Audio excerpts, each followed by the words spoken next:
Welcome back to Aprokshanubhavam. In today's episode, we will look at a particular incident from the Ramayan's Yuddha Kandam. After the death of Ravana, Mandodari and Vibhishana speak in the battlefield, looking at the dead body of Ravana. So we're going to look at that particular incident and what did they really speak in that instance, and what are we going to actually observe from that conversation. Okay.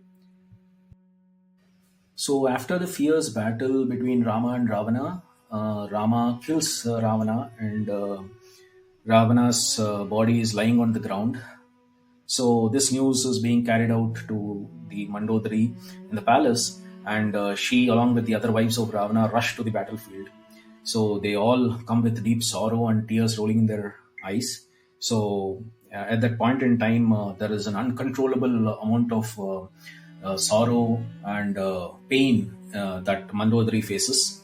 So she falls at Ravana's feet and tries to speak to him with a lot of pain, that she couldn't believe that Ravana, the mighty Ravana, which she has never seen failing in any sort of battle, is now lying dead on the ground. So she couldn't believe her eyes what the particular scene looks like. So she starts to say, like, you have been the strongest and the mightiest person that I've ever known. You have even conquered the devatas like Yama, Kubera, Varuna, and Indra. And you never knew what fear is, and you instilled fear in everybody. Such a strong and mighty person you were, but today you lie dead on the ground, that too being struck by a mere mortal, like a human, right? The Rama, who has killed you. And this is what makes me truly unbelievable. Then there is a reason for that, right? Because there is a backstory to it where Ravana does a very long penance to Lord Brahma, and he gets the boons, saying that he should not be killed by any sort of a weapon or from the Devatas, Rakshasas, Kinnaras, Gandharvas, everybody. He gives all the categories except for the humans.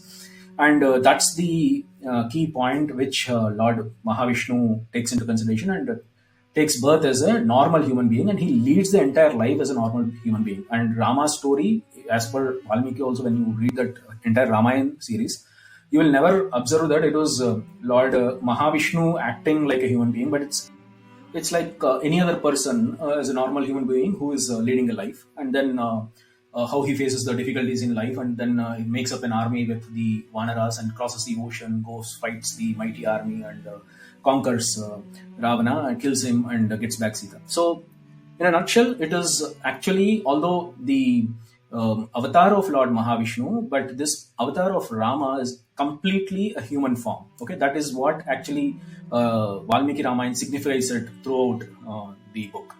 Okay, so after this, as Mandodari is speaking, she continues to tell that Ravana, I think the person who has killed you, Rama, I don't believe that he is a normal human being anymore, because he must be something more powerful, and he must be Lord Mahavishnu itself.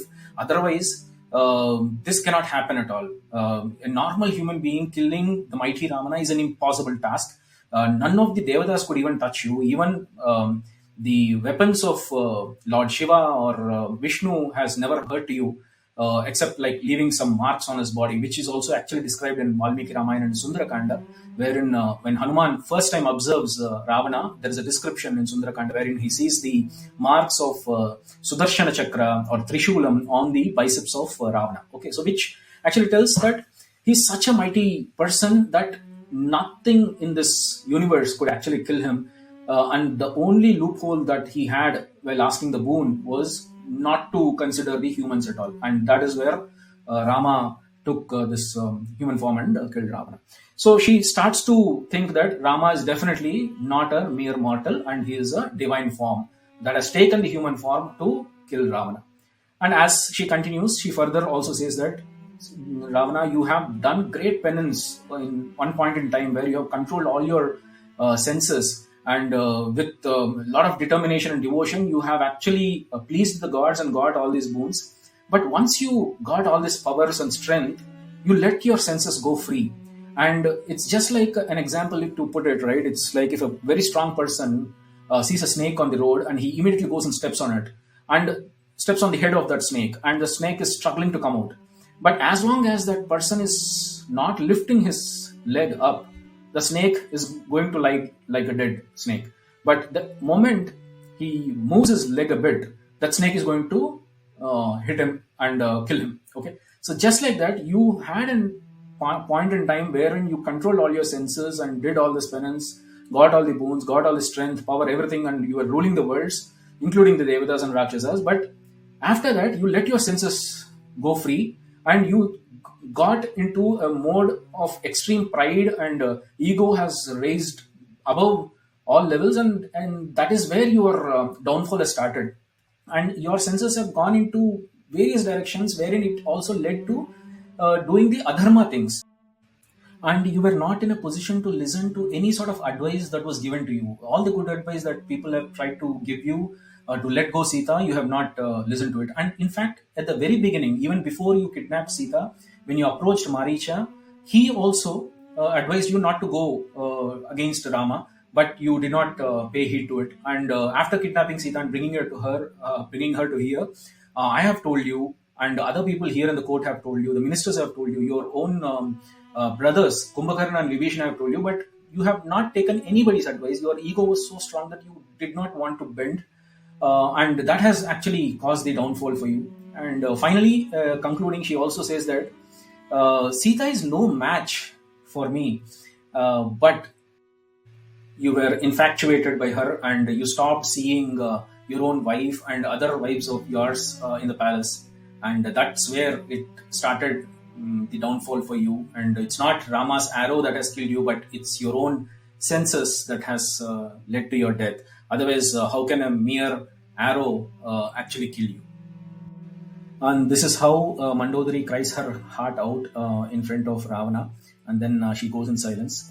Later, Rama, Lakshmana, everybody who was there in that scene, they look at Vibhishana, and Rama asks Vibhishana to take the next course of action to perform his last final rituals for Ravana.